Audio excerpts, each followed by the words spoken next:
Hello hi అండి, నేను మీ బిందు. ఈరోజైతే బీరకాయలు తీసుకొచ్చారండి. బీరకాయలు 4 తీసుకొచ్చారు, లేతవండి ఇవి. ఈ లేత బీరకాయల్లో ఎండు రొయ్యలు అడ్డు వేసుకొని కర్రీ చేసుకుంటే చాలా బాగుంటుందండి. ఇప్పుడు నేను అదే చూపిస్తున్నాను చూడండి. ఫస్ట్ అయితే గిన్నె పెట్టుకుని ఆయిల్ వేసుకుని హీట్ అయిన తర్వాత ఇలా ఎండు రొయ్యలు ముందుగా శుభ్రం చేసి పెట్టుకొని వాటిని అయితే వేసి మంచిగా ఫ్రై చేసుకోవాలండి. అవి ఫ్రై అయిన తర్వాత కొంచెం ఆనియన్స్ కూడా వేసుకోవాలి. ఇలా ఆనియన్స్ కూడా కొంచెం బాగా ఫ్రై చేసుకోవాలి. ఇలా బీరకాయ కర్రీలో ఎండు రొయ్యలు అయితే వేసుకుంటే ఆ టేస్ట్ ఉంటుందండి, అసలు మామూలుగా ఉండదు, చాలా బాగుంటుందండి.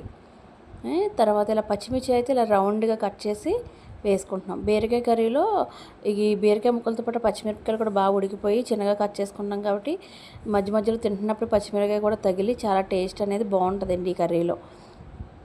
తర్వాత బీరకాయ ముక్కలు వేసిన వెంటనే కొంచెం పసుపు, కొంచెం ఉప్పు కూడా వేసేసుకొని సాల్ట్ బాగా కలిపేసుకోవాలి. బీరకాయలో నుంచి వాటర్ అనేది రిలీజ్ అవుతుంది. సో ఆ వాటర్తోనే ఇది ఒక 50% వరకు కుక్ అయిపోద్దండి.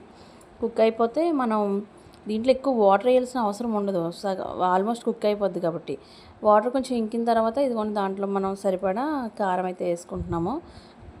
కారం వేసుకొని ఇంకొంచెం పావు వంతు నీళ్ళు అయితే వేస్తున్నాయి, ఎందుకంటే అది కూడా రొయ్యలు వేసాం కాబట్టి దానికోసం అయితే కొంచెం వాటర్ యాడ్ చేసి దగ్గరగా ఎగిరేలా ఎగిరించేసుకోవడం. ఈ కూరని ఎగురు కూర కదండి, బాగా దగ్గరగా ఎగిరించుకుంటే బాగుంటుంది. ఇది తింటే చాలా కమ్మగా ఉంటుందండి, కూర కూడా చాలా బాగుంటుంది. ఎండు రొయ్యలు వేసిన వలన టేస్ట్ కూడా చాలా బాగుంటుంది. ఈ కూర మీకు నచ్చినట్లయితే నా వీడియోని లైక్ చేయండి, షేర్ చేయండి, ఫాలో చేయండి. నా యూట్యూబ్ ఛానల్ సబ్స్క్రైబ్ చేసుకోండి.